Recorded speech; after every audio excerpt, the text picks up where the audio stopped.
fucking want as a creator comes from making the best videos possible and thumbnails. It's much easier to get 5 million views on one video than 50,000 views on 100 videos. If you knew what I knew, you could get 10 million subscribers within 6 months. And I think, you know, to be successful, you kind of have to have a little bit of that ego where you're like, you know, my content's great. Your first video is not going to get views. Subscribers don't matter. Views don't matter. Your videos suck. You think your videos are good, but they suck.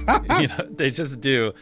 And the sooner you learn how to make good, great videos that people actually want to watch, the sooner you'll get views. I think is the biggest takeaway. Because like when I was 14, I thought my videos were the best in the world. They weren't. They're terrible. Many people are making way better videos than me, but I didn't think that. You got to believe in it. But also, like, if you have sub 1,000 subscribers, like, there's a good probability your videos just suck. Improve something every time and just like get to the point where they don't. They just do. And you need to make hundreds of videos or 100 videos. I don't know. It depends on the difficulty of your videos. And when you make good content, you'll blow up. It's not the algorithm, and that's okay, because you got to make a bunch of videos and improve over time to be great. It's not anything. It's just like me and most people who are in my position, you just make terrible videos. Like, you don't just pick up a baseball and become an MLB level athlete within a year. You know, it takes many years, and YouTube's kind of the same way. What YouTube wants is they want people to click on a video and they want to watch it. Like, at its core, that's what it is. Now, you can like draw little lines and go as deep as you want into how to get people to click and how to get people to watch. I mean, essentially, by studying the algorithm, you'll learn that you're more studying human psychology, right? What do humans want to watch? Anytime you say the word algorithm, just replace it with audience, and it works perfectly. Like, the algorithm didn't like that video? No, the audience didn't like that video. Literally, that's it. If people are clicking and watching, then it gets promoted more. And that's literally all the algorithm does, is reflect what the people want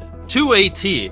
And if you deny that, you just make terrible videos and are trying to find a scapegoat. If they don't click on it. Of course. So before you film a video, what is the thumbnail? What is the video? And then what's the first 5 seconds? And then what's the first 30 seconds? You know, by the first 5 seconds is like goes with the thumbnail. They don't especially even see the for thumbnail. us, because like for so many people I've watched hundreds of our videos, when I upload, I am first on your homepage. So like you just literally don't even see the thumbnail because it autoplays so quickly. So like the thumbnail is irrelevant. I have to like visually convince you to click on that. That's why we go so hardcore. All Watching of it. with Yeah, audio? everything. Yeah. Everything. Yes, 100%. Oh, 100%. Yeah, before it was important because you had to convince people to watch. Yeah. Now you have to convince people to click and watch at the same time.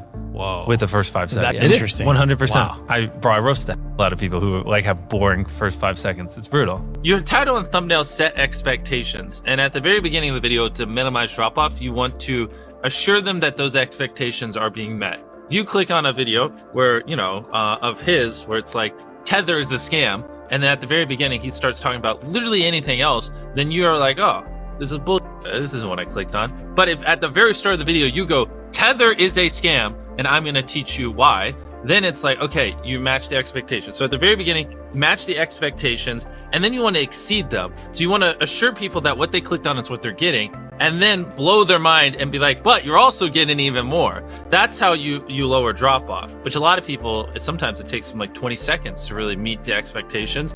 And so you lose, like, that's where you're going to lose everyone. Everyone's videos start like this, and then it levels off. So you want to reduce the amount of people that click off on the audience retention graph. I hope you're popping up graphs while I'm saying this, so it's easier for people to visualize. We really should drill this home, because like the number one thing is like retaining as many people as possible at the start. Because like envision a chart where you lose 35% of your viewers in the first 30 seconds, and then envision one where you only lose 20%. That's 15% more people that are watching, you know, throughout the video than not. And it's not like you made the whole video like a bunch better. You just had a more strategic intro that hooked them. I'm struggling to put this into words and like to really impose how important that is, but like that 15% difference in viewership really does make the difference between hypothetically like 2 million views on a video and like 10 in my head. The thing people undervalue the most is literally the first 10 seconds of the video. Like, I think I can quote it.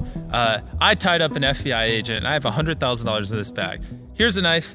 Good luck, and I just run away. Like, it gives you everything you need. No wasted words, short, concise, and then tension. You basically want to remove every dull moment. You probably want to find the 10 most critical people you know, make them watch the video, and just roast it. You know, certain things like if I just talk to a camera for 10 seconds without a cut, like a lot of people will just like get bored or they'll lose interest. So like having a B cam and a C cam, and just you can just talk for 10 seconds, but 3 seconds in cutting to a B cam and then a C cam. Like now it's more interesting, even though it's essentially the same thing and not that crazy.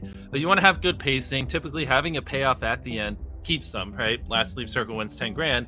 if there is a low moment halfway through, you're going to watch to the end because you want to see who wins the 10 grand.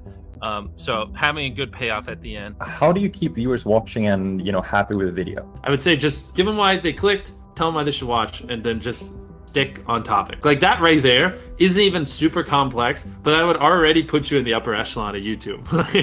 It's hard for a lot of people. People, for whatever reason, like they just drag it out. A lot of vlog channels do it. It's like eating $100 ice cream, and they'll be like, I'm gonna eat $100 ice cream. But first, and then it's like earlier in the day, and it's just stuff that has nothing to do with what you clicked on.